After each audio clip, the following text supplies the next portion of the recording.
Dear student, Gayatri college Sanchore की online classes में आपका स्वागत है। आज हम बीएससी सेकेंड ईयर के अंदर ऑर्गेनिक केमिस्ट्री में नेक्स्ट टॉपिक जो कि इपॉक्साइड की केमिकल रिएक्शन है, इस पर डिस्कस करेंगे। इससे पहले वीडियोज में हमने इपॉक्साइड क्या, उसका जनरल इंट्रोडक्शन, नॉमेनक्लेचर और सिंथेसिस, जो इसके प्रिपरेशन की विधियाँ हैं, उस पर डिस्कस किया था। अब देखिए, जो इपॉक्साइड होते हैं वो किस प्रकार से केमिकल रिएक्शंस को शो करते हैं, रासायनिक अभिक्रियाएं दर्शाते हैं। तो हमने आगे भी डिस्कस किया था कि जो इपॉक्साइड होते हैं वो उच्च तनाव युक्त वलय रिंग होती है, जिसके कारण से इजीली टूट जाती है, ब्रेक हो जाती है।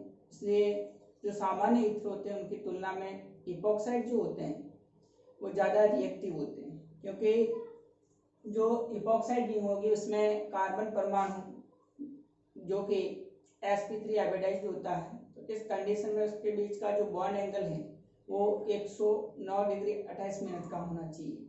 लेकिन ऑक्सीजन रिंग बनती है, इस कारण से इसका जो बॉन्ड एंगल होता है वो 60 डिग्री का होता है, तो सबसे ज़्यादा इसमें एंगल स्ट्रेन होती है और ये तनाव के कारण ये रिंग जल्दी खुल जाती है। इस कारण से ये विभिन्न रिएजेंट के साथ में अभिक्रिया करके डिफरेंट प्रोडक्ट देता है।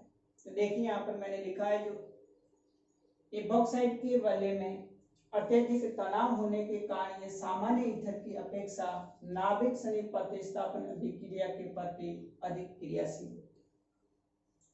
जो न्यूक्लियोफिलिक सब्स्टिट्यूशन रिएक्शन है वो जनरल जो हमने ईथर पढ़ी थी उसकी तुलना में इपॉक्साइड होते हैं मोर रिएक्टिव होंगे, ज्यादा क्रियाशील होंगे, क्योंकि इनके बीच में क्या होता है, एंगल स्ट्रेन होता है, कोणीय तनाव ज्यादा होता है। क्योंकि इनमें बंद कोण 60 डिग्री का होने से सामान्य चतुष्फलकीय कोण 109 डिग्री 28 मिनट से काफी अंतर होने के कारण अधिक तनावपूर्ण, यानी जो बॉन्ड एंगल है, जैसे हमने बात की जो इपॉक्साइड होते हैं उसमें इस तरह से जो रिंग बनती है, तो यहाँ पर जो कार्बन परमाणु है वो sp3 हाइब्रिडाइज्ड है और sp3 हाइब्रिडाइज्ड के अंदर चतुष्फलकीय जो कोण है उसका मान 109 डिग्री 28 मिनट का होता है। लेकिन यहाँ पर जो इपॉक्साइड के अंदर कार्बन परमाणु इसके बीच का जो एंगल होता है वो कितना होता है, 60 डिग्री का होता है, सॉरी हाँ 60 डिग्री का होता है। और इस 60 डिग्री के एंगल के कारण इसमें सबसे ज्यादा एंगल स्ट्रेन होगा और इस एंगल स्ट्रेन के कारण ये जल्दी ही रिंग ओपनिंग हो जाती है और इजीली न्यूक्लियोफिलिक सब्स्टिट्यूशन रिएक्शन दर्शाती है। अब यहाँ पर देखेंगे हम किस तरह से रिंग ओपनिंग होती है। सबसे पहले एसिड कैटालाइज्ड रिंग ओपनिंग, अम्ल उत्प्रेरित वलय का खुलना। अम्ल की उपस्थिति में किस प्रकार से रिंग ओपनिंग होती है, तो अम्ल जो होता है वो अपना H+ आयन ऑक्सीजन परमाणु के जो लॉन पेयर होते हैं उसके साथ में बंध बनाता है। तो इस प्रकार से आप देख रहे हैं एक हाइड्रोजन युक्त प्रोटॉन युक्त ऑक्सीजन रिंग बनती है। ये अनस्टेबल है, तुरंत क्या करेगा, एक वाटर मॉलिक्यूल की उपस्थिति में यहाँ से बॉन्ड ब्रेक होगा, ऑक्सीजन परमाणु इस सिग्मा बंध के इलेक्ट्रॉन को लेकर कार्बन के साथ OH के रूप में जुड़ जाएगा। अब इस कार्बन के साथ में ऑक्सीजन H2O अपने ऑक्सीजन परमाणु H2O जो मॉलिक्यूल है उसका ऑक्सीजन परमाणु अपने लॉन पर इलेक्ट्रॉन देकर कार्बन के साथ में जुड़ जाएगा। तो इस प्रकार से एक प्रोटोनीकृत डाइहाइड्रिक एल्कोहल बनता है जो तुरंत एक H+ को त्याग करके वापस डाइहाइड्रिक एल्कोहल बनाता है। तो ये एसिड की प्रेजेंस में रिंग ओपनिंग के द्वारा डाइहाइड्रिक एल्कोहल बनता है। बेस कैटालिस्ट रिंग ओपनिंग के अंदर जो स्ट्रॉन्ग न्यूक्लियोफाइल होता है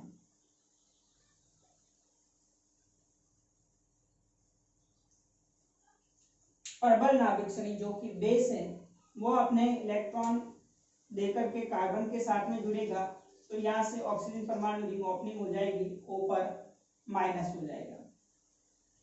ये जो बेस है RO कार्बन के साथ में इस तरह से जुड़ जाएगा और यहाँ से ये जो ऑक्सीजन परमाणु होता है O- के रूप में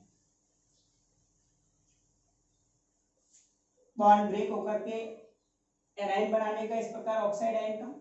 फिर क्षार जो कि अल्कोहल ROH उनके साथ में अभिक्रिया हुई तो ये अपना एक H+ आयन लेकर के ऑक्सीजन के साथ में जुड़ जाएगा, OH बना देगा और जो बेस था एज ए कैटालिस्ट वापस RO- से वो अलग हो जाएगा। तो इस प्रकार से एसिड कैटालिस्ट रिंग ऑप्टिंग अम्ल उत्प्रेरक वलय का खुलना और क्षार उत्प्रेरक वलय का खुलना, दोनों के अंदर रिंग ओपनिंग के द्वारा एक में डाइहाइड्रिक अल्कोहल और दूसरे में वे अल्कोहलिक जो सब्स्टिट्यूटेड प्रोडक्ट है वो प्रतिस्थापित उत्पाद प्राप्त होता है। अब हम देखेंगे किस प्रकार से सिमेट्रिक और असिमेट्रिक जो इपॉक्साइड होते हैं उसमें रिंग ओपनिंग होती है। तो देखिए नेक्स्ट,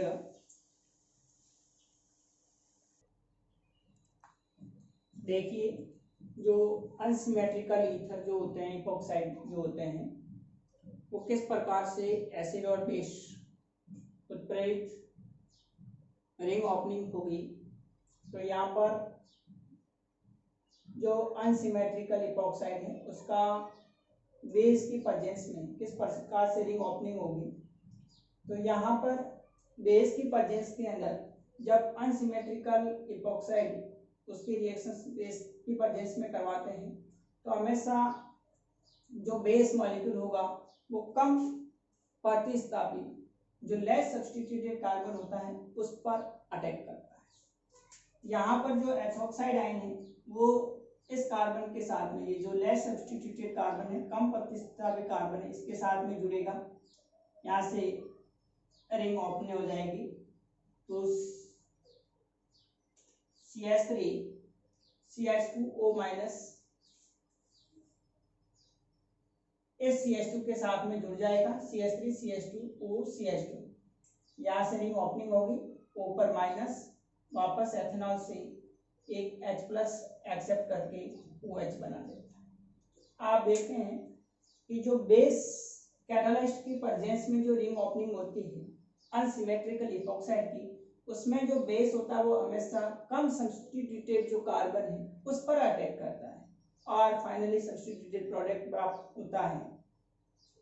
तो इसका कारण ये कि जो एल्कोक्साइड आयन होगा वो प्राथमिक कार्बन पर अटैक करेगा तो उसके लिए कम से कम स्टेरिक हिंड्रेंस होगा, त्रिविम बाधा होगी। अगर इस सेकेंडरी कार्बन पर अटैक करता तो यहाँ पर CH3 ग्रुप की वजह से स्टेरिक हिंड्रेंस होती, इसलिए ये जो एल्कोक्साइड आयन है इजीली इस कार्बन के साथ में नहीं जुड़ पाता, इसलिए ये प्राथमिक कार्बन के साथ में जुड़ करके इस प्रकार से पहले एल्कोक्साइड आयन बनाता है, फिर इसके साथ वापस एक H+ जुड़ करके प्रोडक्ट देगा। इसी प्रकार से हम अगर अनसिमेट्रिकल जो इपॉक्साइड है उसका एसिड कैटालाइस्ट की प्रेजेंस में अगर रिंग ओपनिंग होती है तो उस समय ये जो एसिड कैटालिस्ट होता है वो हमेशा हाई सब्स्टिट्यूटेड जो कार्बन है, ज्यादा जो अधिक प्रतिस्थापित कार्बन होता है उस पर अटैक करता है, क्योंकि यहाँ पर जो ज्यादा प्रतिस्थापित कार्बन के साथ में एसिड मॉलिक्यूल जुड़ेगा तो उससे जो प्रोटोनीकृत कार्बोकेटाइन बनेगा उसकी स्टेबिलिटी क्या होती है, ज्यादा होती है, वो टर्सरी कार्बोकेटाइन का फॉर्मेशन करता है। तो यह मैंने लिखा है इपॉक्साइड असममित हो तो अम्ल उत्प्रेरक वलय के खोलने में नाभिक श्रेणी का आक्रमण प्राथमिक रूप से अधिक प्रतिस्थापित कार्बन पर होता है। तो यहाँ पर ये जो एसिड कैटालिस्ट है, अम्ल उत्प्रेरक है, वो इसका अटैक जो होगा वो किस पर होता है, ज्यादा जो सब्स्टिट्यूटेड कार्बन जिसके साथ में जुड़े हुए रिंग के अंदर उस कार्बन के साथ में ये अटैक करेगा और इस प्रकार से ये यहाँ से रिंग ओपनिंग होगी। तो CH3O कार्बन के साथ में और इस ऑक्सीजन के साथ एक H+ आकर के OH बना देता है। तो यहाँ पर जो टर्सरी कार्बोकेटाइन बनता है इस तरह से देखिए, CH3 मेथेनॉल है, जब ये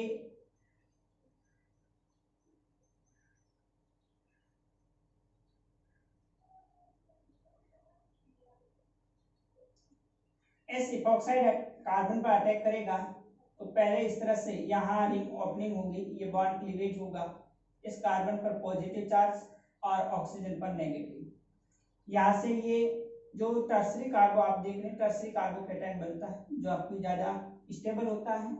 इसके अलावा प्रोटॉनिक रिच जो इपॉक्साइड आयन है वो अत्यधिक प्रतिस्थापी कार्बन पर धनावेशित होने के कारण असममित जो बंधन रखता है, अतः नाभिक शरीर उसी कार्बन पर अटैक करेगा जो कि अधिक।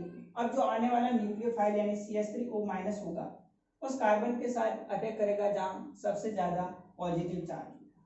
तो इस प्रकार से CH3O- कार्बन के साथ रिंग ओपनिंग होगी और यहाँ से जो H+ होगा वो ऑक्सीजन के साथ जुड़कर के प्रोडक्ट बनाएगा।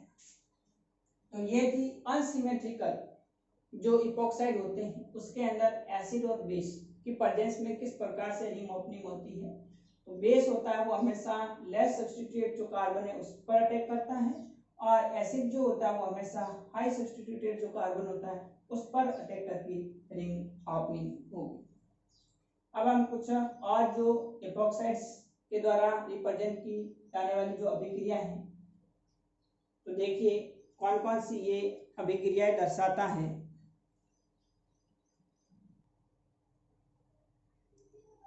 नेक्स्ट कुछ एथिलीन ऑक्साइड की और अभिक्रिया है जिसमें एक्टिव हाइड्रोजन युक्त जो कंपाउंड होते हैं उसके साथ में रिंग ओपनिंग के द्वारा भिन्न प्रोडक्ट देता है। यहाँ पर एथिलीन जो ऑक्साइड है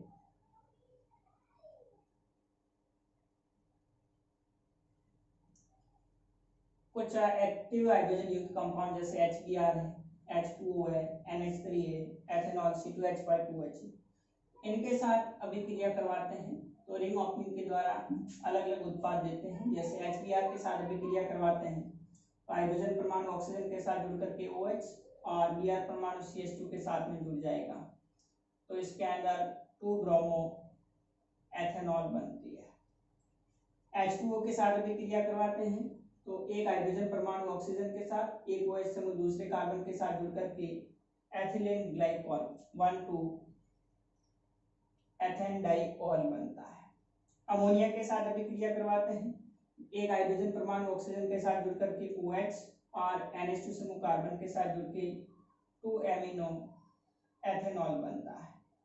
2 एमिनो दूसरे कार्बन पर NH2 समूह 2 एमिनो एथेनॉल बनेगा।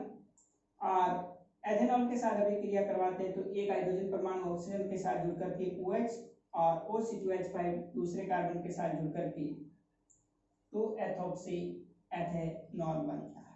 इस प्रकार से एक्टिव हाइड्रोजन युक्त कंपाउंड HBr, H2O, NH3 और एथेनॉल के साथ अभिक्रिया करके भिन्न प्रोडक्ट देता है। लास्ट में रिडक्शन अपचयन अभिक्रिया में लिथियम एल्युमिनियम हाइड्राइड के द्वारा इसका जब अपचयन करवाते हैं तो 2 डिग्री अल्कोहल एक हाइड्रोजन परमाणु यहाँ से ऑक्सीजन के साथ में जुड़ करके OH और एक कार्बन के साथ जुड़ करके CH2 से CH3। इस प्रकार से जो प्रोपेलेन इपॉक्साइड है वो लिथियम एल्युमिनियम हाइड्राइड के साथ अभिक्रिया करके 2 डिग्री अल्कोहल 2 प्रोपेनॉल बनता है। तो ये थी इसकी जो इपॉक्साइड है इसके द्वारा दर्शाई जाने वाली रासायनिक अभिक्रिया है जिसमें एसिड और बेस अम्ल और क्षार के द्वारा किस प्रकार से रिंग ओपनिंग होती है, और उसके अंदर सिमेट्रिकल और सिमेट्रिकल में भी अनसिमेट्रिकल के अंदर भी एसिड और बेस के द्वारा किस प्रकार से कार्बन पर अटैक द्वारा रिंग ओपनिंग होता है। और इसके अलावा एक्टिव हाइड्रोजन युक्त जो कंपाउंड है HBr, H2O, NH3 और C2H5OH इनके साथ अभिक्रिया करके ये भिन्न उत्पाद बनाते हैं और अपचयन के अंदर एल्कोहल का फॉर्मेशन। अब हम नेक्स्ट जो इपॉक्साइड है उसके अंदर अगले वीडियोस में डिस्कस करेंगे इनके अंदर जो रिंग ओपनिंग का ओरिएंटेशन क्या होता है, यानी जो इपॉक्साइड उसके वलय के खुलने का जो अभिविन्यास है, और इसके अलावा कुछ रासायनिक जो अभिक्रिया हैं उस पर डिस्कस करेंगे। Okay, thank you.